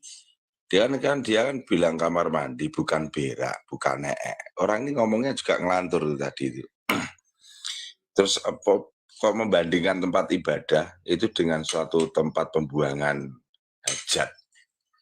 Dan dia tidak spesifik kamar mandi itu kencing, ngeludah, sisi, atau buang ingus, atau berak. Kan enggak jelas juga orang itu tadi. Atau cuci muka. Iya, kekonyolan seperti itu kadang itu satu ketawa melihat orang-orang. Nah, kalau saya bilang itu keledai apa itu? Keledai tetap keledai, Pak. Iya, keledai tetap keledai. Makanya apa ya, sangat prihatin itu loh lah. Kadang kalau dia ke pojok diskusi ya terus seperti itu, kayak Sugi si tolologi itu, menyerang pribadi lepas pribadi ad hominem, terus si Zuma. Tapi enjoy aja lah menghadapi orang-orang seperti itu. Dirimu kan tetap nyantai. Jawabannya cukup satu, lawak kan ini. Oh, dasar lawak. Bagus sih orang-orang seperti itu untuk lawak-lawak cukup bagus, menyenangkan. Kayak saya, contoh misal kayak saya baru nggak punya uang, nggak punya rokok, dengar kamu dengan orang-orang seperti itu jadi seger lagi, yo lawak-lawak, fresh lagi, kan gitu. Ya itu penghibur saya itulah. Gara-gara saya nggak bisa tidur, banyak kerjaan, terus akhirnya dengerin Lerudi sama orang-orang seperti itu ketawa-ketawa saya. Oh, dasar lawak-lawak menyenangkan juga ini untuk Hati yang bercandaan. gembira adalah obat. Iya Le, bener Le. Terus kan Le mau tanya Le, itu kenapa ya kok kaitan, mohon maaf loh Le, ini materinya bebas ya Le? Ya jadi bebas. Oh bebas, oke. Orang-orang ini kadang itu lucu ya Le ya, kaitan pertempurannya antara masalah bakpao, ya contoh misal masalah bakpao, tapi digiring masalah ke religi. Kan lucu mengkait-kaitkan ini antara si Israel sama Hamas ini. Kadang lucu, terus ada boykot memboykot. Apa efeknya itu apa sih memboykot itu? Terus juga dari pihak teman-teman kita yang kadrun juga ya gitu, membela-bela Israel, ngapain gitu. Ya, orang-orang kenapa ya Le? Kok nggak bisa membedakan ini ranah pertempurannya itu apa, kok dikait-kaitkan religi itu apa Le? Coba Le, pengen ngerti Le. Ya, mereka ini semua hal akan dikaitkan kepada agama. Kenapa begitu? Ya, mereka mungkin ada ajaran bela agama, bela Tuhan, bela kitab suci, bela Nabi, dan semua dibela. Mereka merangka itu adalah teman perjuangan mereka. Tapi di satu sisi lain mereka mengatakan, oh enggak, di situ ada orang Kristen, ada orang Yahudi, tiba-tiba tersadar dia. Ya. Yang lucunya tadi saya tonton Elia, yang anak muda itu ya, dia sudah masuk podcastnya dokter siapa namanya dia, dokter yang pernah sempat berurusan dengan polisi, dokter yang dari Palembang itu ya. Dia di situ saya lihat sangat bagus berbicara ya, Elia. Ketika dokter itu mengatakan, ya saya prihatin atau simpati terhadap Palestina, datang dia bilang, kamu tidak bisa begitu dong. Kita juga simpati, tetapi apakah ya orang-orang Yahudi yang ditembaki itu kamu tidak simpati? Kan sama-sama merenggut nyawa katanya. Tidak boleh berat sebelah dong, katanya. Kita harus melihat kemanusiaan itu tanpa memisahkan antara orang Yahudi dengan orang Hamasnya. Tapi yang terjadi di sana adalah bahwa kekuatan militernya yang berbeda. Kalau prihatinnya harus dua belah pihak dong, jangan satu kan ya. Bagus Elia dia, saya suka. Apalah nama dokter itu ya? Yang pasti bukan Dr. Mansur, karena itu di Medan. Nah, kemudian sampailah mereka bicara mengenai mengapa itu terjadi. Dibilangnya si Eli itu bahwa ya itu sudah dinubuatkan. Apa itu dinubuatkan dijelaskan. Bahkan sampai kepada perbedaan antara Yesus dan Isa. Tercengang-cengang dokter ini. Oh jadi berbeda toh? Ya berbeda katanya. Saya berterima kasih kepada anak muda itu karena di podcast yang terkenal dia bicara itu berani bahwa Isa bukan Yesus. Titik. Ya. Dan bagaimana cara saya mengucapkan terima kasih? Dr. Richard ya. Dr. Richard ya. Yang pernah dijemput dulu kan sama dia. Nah, terima kasih Dr. Richard mengundang si Elia. Kalau saya jangan kau undang karena nanti bahaya. Elia itu orangnya smart dan dia slow bicaranya ya. Tempat saya panggil Ito, saya kira perempuan. Ternyata informasinya dia seorang laki-laki. Ya nggak masalah bagi saya itu ya. Intinya saya patut berterima kasih kepada dia. Cuman saya nggak tahu caranya. Nanti ketika dia live, saya coba masuk. Saya mengucapkan terima kasih kepada dia karena dia berani mengatakan Isa bukan Yesus. Luar biasa. Silakan Pak Damai kasih. Memang kenyataannya tidak kok Le. Jadi beginilah, secara ilustrasi yang sangat mudah itu, saya mengambil ilustrasi Lerudi Yohanes. Saya dapat info sosok Lerudi Yohanes itu dari info keluarga yang A1. Tetapi di sisi lain saya dapat info Lerudi Yohanes itu dari orang lain yang dimana Lerudi Yohanes ini seorang pekerjaannya seorang petinju dan pembunuh bayaran. Terus dicocokmologikan, Lerudi Yohanes seorang petinju dan pekerjaan sampingnya pembunuh bayaran dengan Lerudi Yohanes dengan sang debater. Ya nggak masuk tuh ya. Nggak masuk sama sekali. Terus dikaitkan karena ada kemiripan-kemiripan di dalam namanya Lerudi Yohanes dengan Lerudi Yohanes sang debater. Loh, semua nama bisa mirip. Terus dimiripkan juga dengan lokasi tempat kejadian perkara. Lerudi Yohanes lahir di Batak. Ini juga ada di Batak. Batak mana dulu kan begitu. Ya kita harus tegas. Oh itu bukan Lerudi Yohanes pendebat, itu pembunuh itu. Itu dicari-cari buronan FBI itu. Di Interpol mencari dia itu Rudi Yohanes pembunuh itu. Bukan sang debater, kan gitu clear. Tetapi kenapa kok orang ini mencocokkan dengan seolah-olah ini Rudi Yohanes sang debater yang sukanya berperang, berapologetik. Bukan. Tidak seperti itu. Harus tegas. Lerudi Yohanes SD ya SD. Bukan Lerudi Yohanes seorang killer, bukan. Gitu kan, Le? Makanya harus tegas, Le. Nanti kalau ada orang Elia tadi mengatakan itu juga. Dia bilang, ya kita harus tegas bahwa Nabi Isa lahir di bawah pohon korma. Yesus lahir di Bethlehem. Di Bethlehem itu tidak ada korma katanya. Jadi dia tegas, Isa bukan Yesus. Saya suka itu ya, di depan publik dia berani mengatakan begitu. Di sebuah podcast ya, terkenal. Dr. Richard itu yang, mohon maaf tidak rasis ya, yang Chinese muda itu dari Chinese itu kan, ya, saya tahu itu. Richard Lee. Saudaranya Jeti. Iya lah. Jadi sekali lagi lah, kalau menghadapi si keledai tetap keledai harus tegas lah ya. Daripada kamu nanti tak taruh di kutub utara, tak selam baptis loh lah. Oke, terima kasih. Makasih ya lah. Dan Yesus berkati lah. Shalom. Amin. Halo.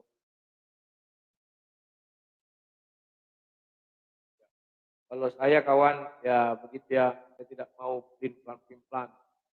Makanya Pak Damai Kasih mengingatkan, ya katakan tidak, harus tegas, nggak boleh mencela dan mencele. Halo Braja, Nabi Braja Musti. Selamat pagi Pak Rudi. Pagi. Terdengar jelas kah Pak? Jelas. Iya Pak. Boleh bertanya Pak Rudi tentang Alkitab? Boleh Pak, boleh. Silakan. Iya Pak, saya tertarik tadi mengenai Bait Allah ya, Pak Rudi. Kalau kita kenal bentar, itu Bapak ada. Muslim apa Kristen? Saya Kristen Pak. Iya. Saya bertanya sama Pak Rudi mengenai Bait Allah. Mengapa pada zaman Abraham, Ishak dan Yakub lalu masuk ke dalam zaman Musa seperti terjadi progresif dalam MOU mereka. MOU antara Abraham dengan Tuhan, antara Ishak dengan Tuhan, antara Yakub Israel dengan Tuhan, lalu antara keturunan Israel yaitu pada zaman Musa sampai sebelum masuk ke Kanaan dan sampai masuk ke Kanaan. Dan juga mengapa Bait Allah itu, tabut perjanjian Allah itu harus dibuat sebelum masuk Kanaan. Kenapa Tuhan tidak menunggu dulu sampai masuk ke Kanaan, Pak Rudi? Kira-kira bisa bantu kami kah? Bagaimana MOU itu bisa menjadi progresif? Adakah kunci-kunci yang menjadi patokan? Adakah maksud Tuhan di situ, Pak Rudi? Jadi kalau kita lihat tabut ini dibuat menjadi mobile. Tabut ini dibuat menjadi mobile, bisa berpindah. Tetapi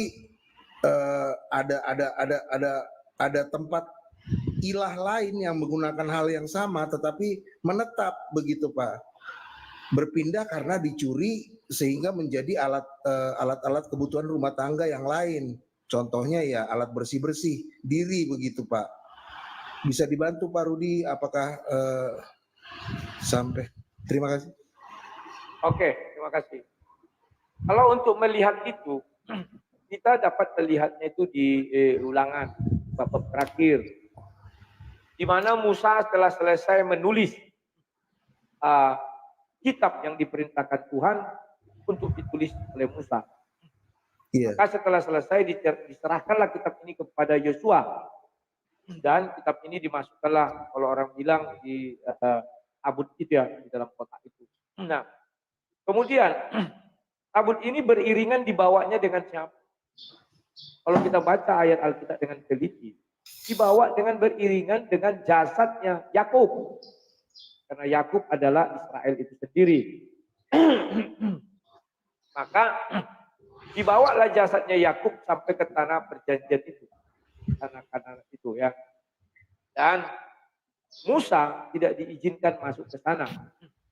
Karena tugas dia hanyalah sebagai Allah bagi Fir'aun.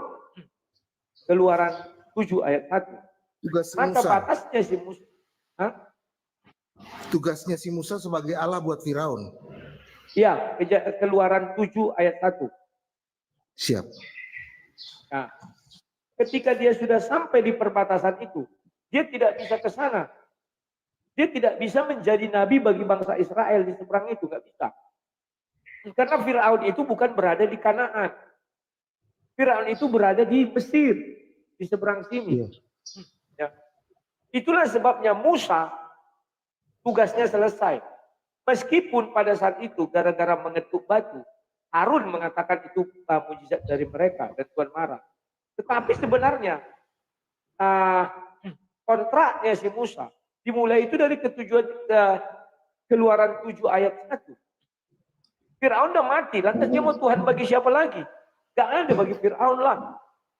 Nah, jadi bukan Harun tetap bukan nabi. MOU yang baru ya Pak Rudi, bukan MOU yang baru, tetapi masih terikat juga dengan MOU Abraham dan dan Yakub ya. Ada keterkaitankah tidak Pak Rudi? Ya, kalau ditanya ada keterkaitan enggak antara MOU, masih ada. Makanya saya bilang jasadnya si Yakub harus dibawa pulang. Karena Israel itu Yakub. Kan Israel itu Yakub. Kalau tidak dibawa itu maka Israel miliknya Mesir. Ini yang mereka hindari. Maka Yakub berpesan kepada anak-anaknya. Sebelum mati kan dia berpesan, menitip. Kalian harus bawa aku kembali ke tanah Kanaan, ke tanah perjanjian, tanah leluhurku katanya. Itu leluhur dia yang dicaplok oleh bangsa-bangsa lain. Maka kembalilah mereka ke sana. Nah, hukum Taurat yang ditulis Musa itu, kitab Taurat itu, disimpanlah di dalam kotak itu, tabut perjanjian itu. Itu harus dibawa. Karena itu hukum bagi mereka semua. Itulah yang paling bisa saya jelaskan, Pak. Terima kasih. Ada lagi? Iya, Pak. Jadi dalam penemuan arkeologi yang terakhir memang ditemukan patung di Mesir dalam piramid di lingkungan piramid yang mula-mula ya. Jadi piramid ini dikenal yang pertama dibuat sebelum piramid yang terkenal sekarang. Jadi piramidnya itu berbeda, tetapi di situ ditemukan patung yang memakai jubah warna-warni seperti jubahnya Yakub kalau nggak salah. Nah, jadi mungkin memang tidak ditemukan muminya, tetapi ditemukan ada patung di situ. Nah, jadi memang jasad itu dibawa harus kembali ke Kanaan. Ya betul. Iya. Tapi itu loh Pak Rudi, kenapa harus tabut perjanjian itu dibuat di Gunung Sinai sebelum masuk Kanaan? Kenapa Tuhan membuat perjanjian dulu sebelum masuk ke tanah Kanaan? dengan materai, jadi seperti materai juga ini dua loh batu ini. Ya, itu aja. Iya. Ya, karena memang kalau kita lihat di perjanjian keluaran itu, kan Tuhan meminta mereka untuk membuat sebuah tempat di mana nanti dia bersemayam. Maka dibilangnya tabut atau hukum Allah itu, ya, harus dibuat dengan kayu pengusung. Maka Musa selama perjalanannya dia mencatat karena diperintahkan Tuhan, catatlah semua firman ini, tuliskan. Maka ini harus dibawa karena kitab itu kan harus dibuat di situ. Ya. Maka Musa berjalan terus dibawa sambil dia menulis. Begitu selesai, kan selesainya di Moab itu, Ulangan 33 itu. Setelah selesai diberikannya kepada Yosua, baru dimasukkanlah. Ini harus dibawa. Kenapa? Karena firman Tuhan itu untuk hukum bagi bangsa Israel. Kalau dibiarkan di Mesir, ini kan jadi milik Mesir. Maka harus dibawa. Pak Rudi, maaf saya potong. Tabut ini juga digunakan juga saat berperang, Pak. Benarkah itu? Ya, karena pada saat itu Joshua kan belum punya bait Allah, belum punya kemah Daud seperti zaman Daud itu, belum ada Joshua punya. Maka ketika dia meruntuhkan tembok Jericho, tabut ini dibawa, memang harus dibawa karena itu firman Tuhan. Segala kekuatannya ada di situ, keyakinan mereka ada di situ. Maka robohlah tembok Jericho itu, masuklah mereka ke dalam. Tapi setelah dibuat kemah Daud dan dibuat bait Salomo, itu kan tidak dibawa lagi, ditaruh di situ, jadinya bersemayam. Iya mungkin itu dulu Pak Rudi. Terima kasih Pak Rudi. Ya, terima kasih Pak.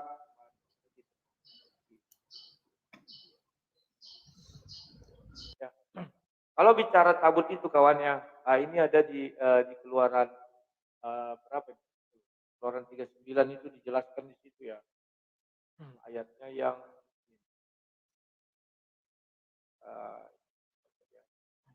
ke-35. Tabut hukum Allah dengan kayu-kayu pengusungnya dan tutup perdamaian. Ya, jadi cara membuatnya itu kayak kotak dia, ada tutupnya, ya, dan ada pengusungnya. Ya.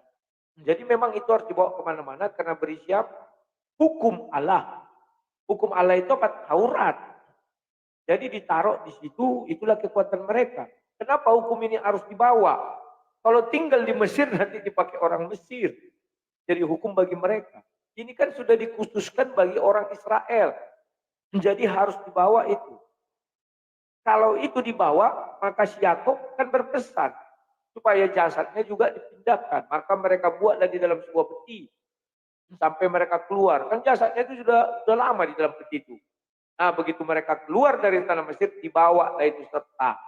Sebelum dia meninggal, dia berpesan supaya tulang belulangnya tidak boleh dibiarkan di Mesir. Coba cari ayat. Ya.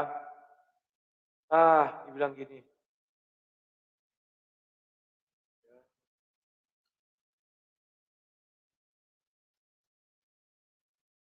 Lupa. 7 dia masih menjadi itu, 10 masih itu, 11 di ini.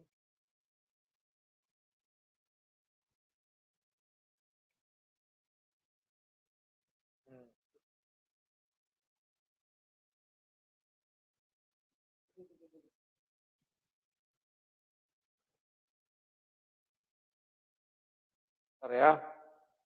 Saya pernah baca ini mengenai dibawa lah ulang-ulang di 13.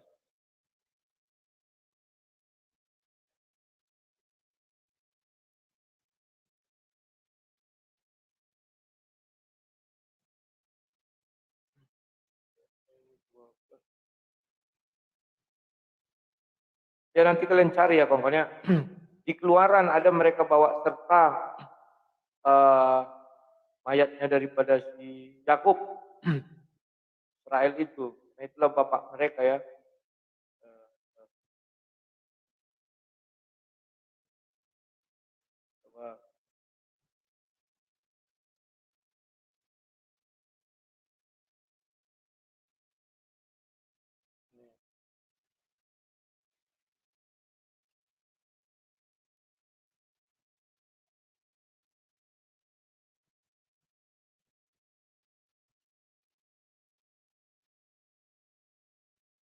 Sabar ya.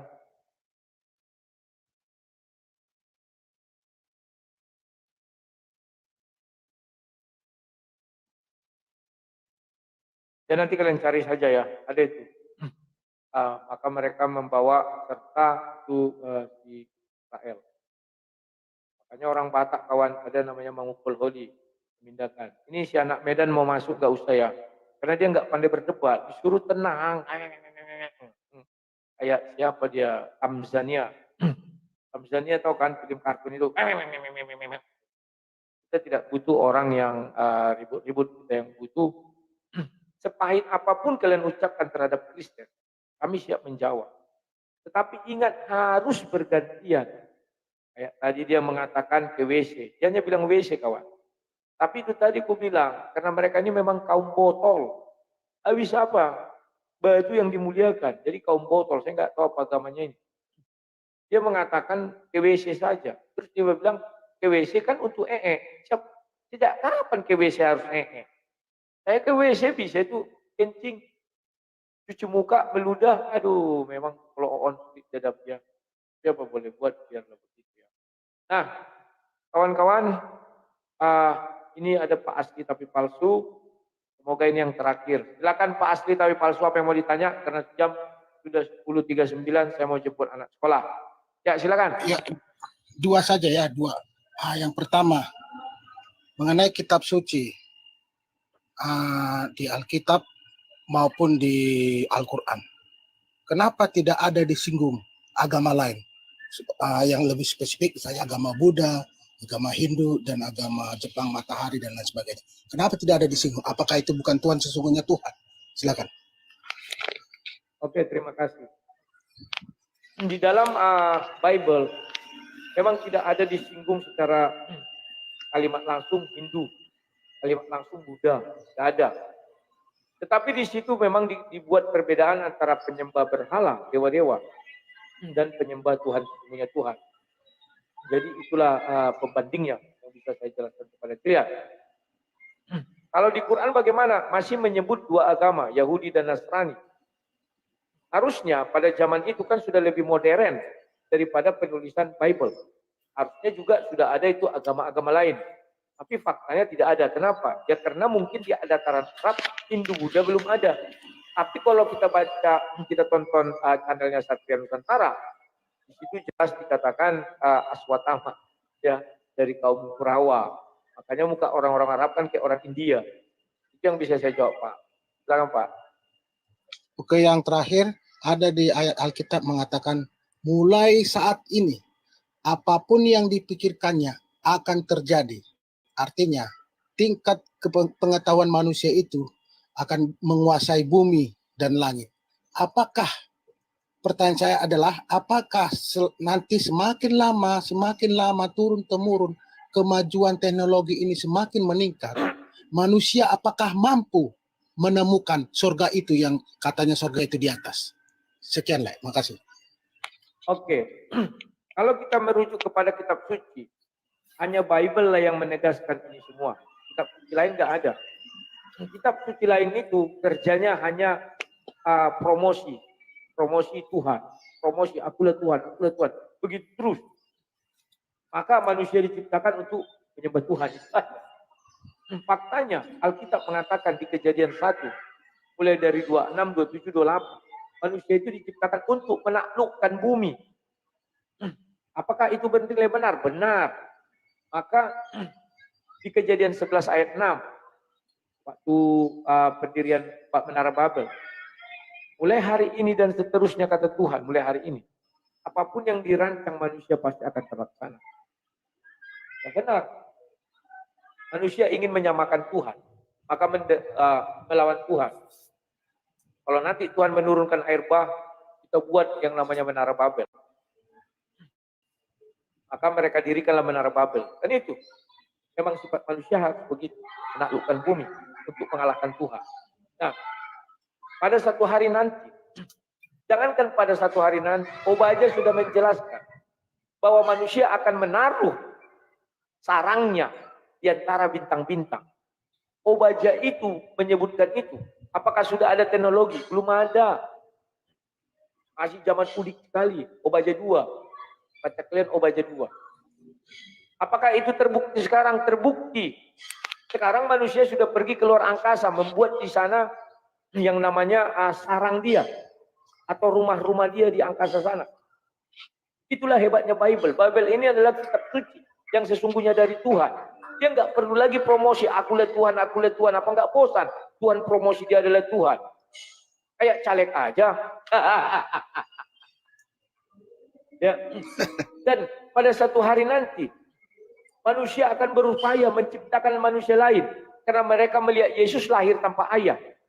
Maka sekarang sudah mulai ada pengkloningan, tapi memang masih menggunakan yang namanya sel telur dan sel sperma.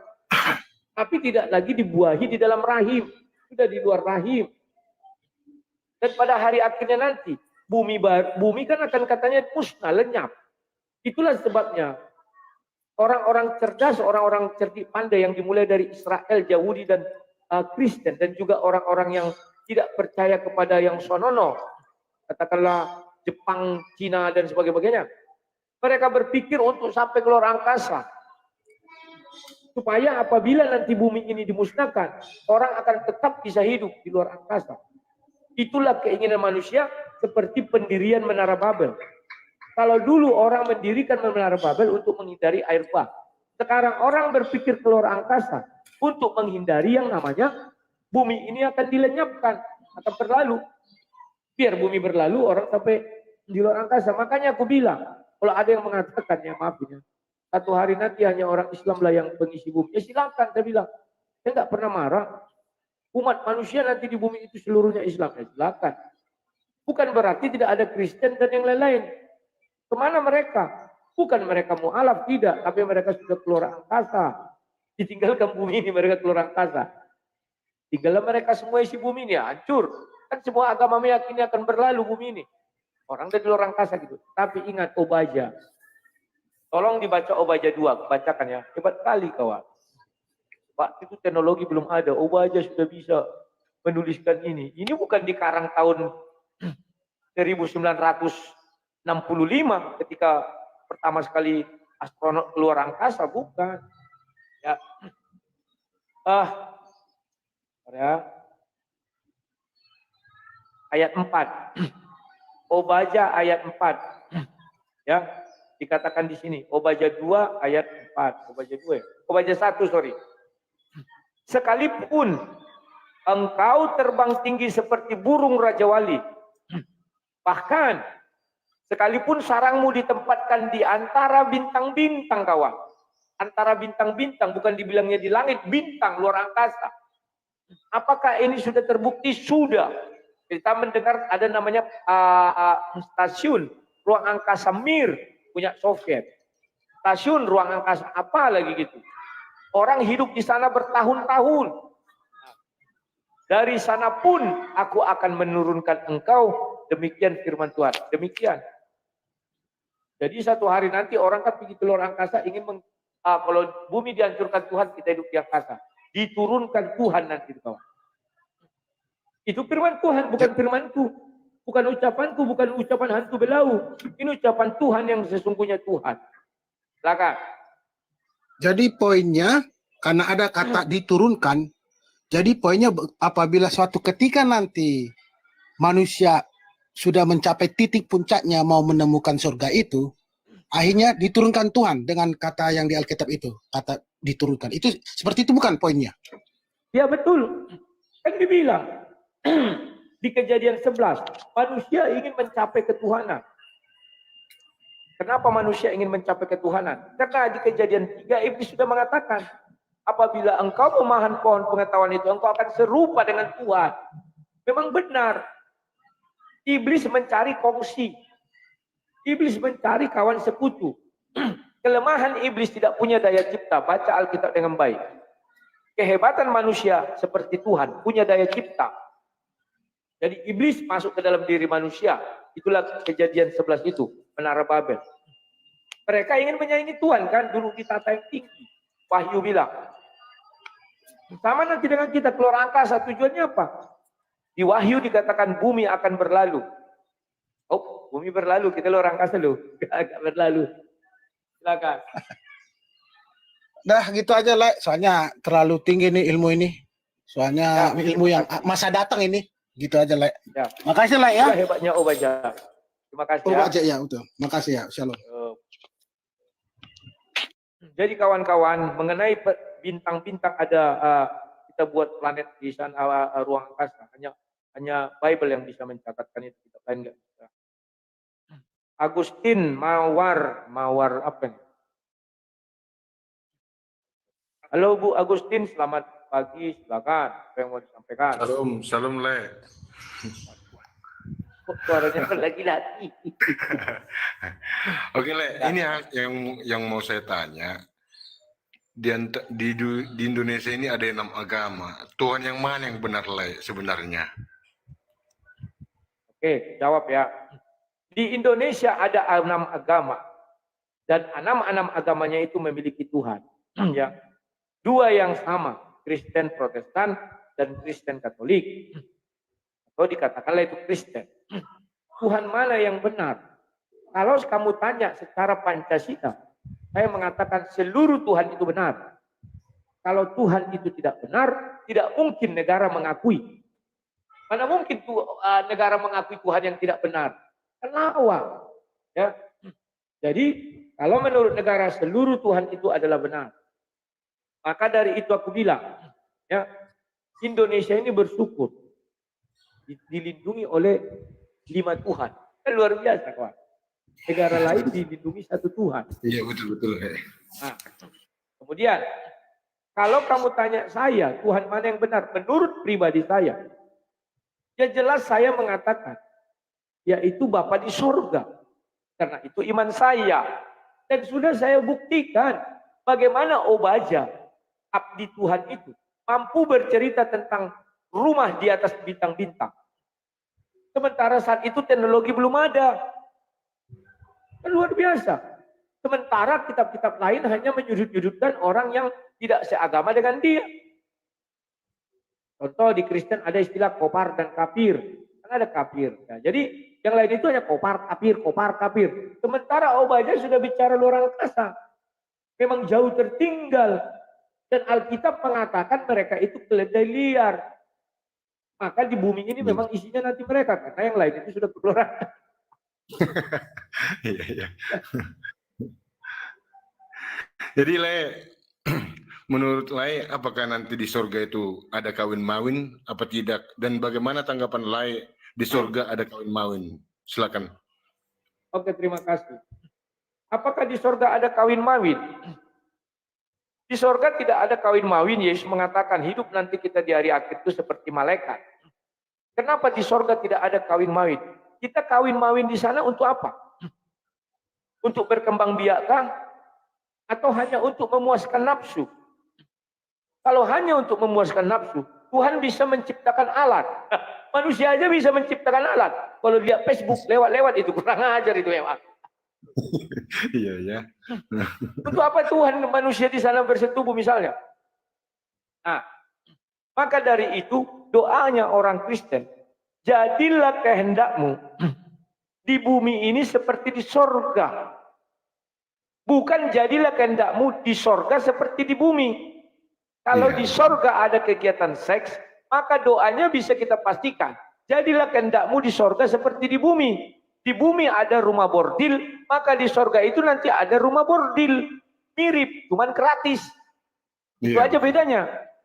Maka saya tidak setuju kalau ada orang Kristen mengatakan di sorga orang Kristen nanti ada kegiatan seksual. Loh, kenapa kau nggak setuju sang debater? Bukankah itu nikmat? Kalau memang kau bilang itu nikmat, di bumi sajalah kau nggak usah ke sorga. Di sorga itu malaikat tidak ada berkelamin, maksudnya tidak ada bersetubuh.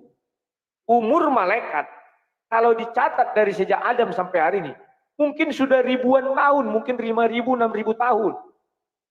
Apakah mereka bosan di sorga? Gak bosan. Buktinya tidak ada itu orang tuh keluar semua dari sorga, gak ada. Tetap di sorga, kawan. Ya itu yang bisa saya katakan. Iya. Jadi maksud saya begini. Maksud saya begini, kalau memang di dunia diharamkan zina, kalau namun di surga dihalalkan nantinya, ya percuma ya. Ya. Iya, jadi satu Ya, lagi kalau Le, orang- jadi bagaimana tanggapan Lae akhir-akhir ini Alkitab atau Tuhan Yesus semakin diperbincangkan di sosial media ini. Apa tanggapan Lae? Ya, aku jelaskan dulu mengenai seksual tadi. Kalau di sorga Kristen memang tidak ada seksual. Tapi kalau di neraka, apakah ada seksual? Saya katakan ada. Kenapa ada? Karena daging kalau seksual itu harus roh menyatu dengan daging. Baru kita bisa main seksual. Kalau kita hanya roh nggak bisa bersetubuh. Kalau kita hanya daging doang kan mati. Nggak ada rohnya. Mana bisa bersetubuh orang mati. Jadi harus daging dan roh. Maka daging dan roh ini di mana? Di dalam neraka. Karena daging dibakar tidak ada rasa sakit. Roh dibakar tidak ada rasa sakit. Daging dan roh baru merasa sakit. Kita kan kalau dihidupkan api kan sakit. Nah, maka kalau ada yang mengatakan ada kegiatan seksual di surga, sebenarnya mereka menceritakan neraka. Bukan sedang menceritakan surga. Karena di nerakalah daging dan roh menyatu, sehingga ada namanya mengerti rasa sakit. Dan mereka nanti bersetubuh seperti apa? Seperti hewan. Karena mereka tidak memiliki jiwa. Mereka bernyawa tapi tidak punya jiwa. Seperti hewan. Apakah itu terbukti seperti hewan? Betul. Kalian cari saja cerita-cerita seksual di surga seperti hewan. Mereka bisa maaf, saya punya kandang kondit yang B2. Dulu saya masukkan 1 betina. 1 jantan. Saya masukkan 5 betina. Semua dikerjanya. Kerjanya apa? Makan, tidur, bangun. Ya, buncit sana, buncit sini gitu aja. Bagus kita hidup di kandang hewan. Ya, sekarang mengenai kitab suci diperbincangkan. Itu menurut saya bagus. Karena mereka nanti akan lupa kitab suci mereka sendiri. Sekalipun mereka mempelintir-pelintir, lama-lama orang kan mencari tahu. Lama-lama orang kan menonton channel Sang Debater. Dan mereka mengerti, oh ternyata mereka ini pembohong, pembual. Ini yang benar, kan begitu. Ya enggak masalah, biarkan saja. Karena Injil itu memang harus diberitakan. Baik waktunya tepat atau tidak tepat. Dan ke seluruh dunia. Ya, ada lagi? Oke Le, makasih Le, itu aja. Salam. Oke. Tuhan memberkati. Turun sendiri ya. Iya. Kawan-kawan, karena waktunya sudah jam 10.56, saya harus menjemput anak sekolah dulu. Mohon maaf ya yang sudah antri, ada lagi dia. Nanti kita bertemu lagi. Ingat, saya memberikan kalian keleluasan untuk berdiskusi. Tapi satu saya minta, kita bergantian berbicara. Saya tidak ingin kita seperti Julkepek yang tidak mengerti apa itu bergantian bicara. Omong aja. Nah, kita slow. Bagi kawan-kawan muslim atau apologet muslim atau ujlim-ujlim, apologet ujlim, mereka bilang kita oten. Siapa yang mau naik, silakan naik. Tapi ingat, apapun ucapan kalian, sesakit apapun ucapan kalian, aku tahan menahannya. Tapi satu permintaan, bergantian berbicara. Kalau kalian langsung ku kick, gak ada guna. Karena saya menahan beban yang sangat kuat, terus kalian buat lagi suara kalian ya. Sekian dan terima kasih, sampai jumpa. Terima kasih yang sudah memberi gift atau hati tadi apa ya. Sampai jumpa, selamat siang, salam Sang Debater.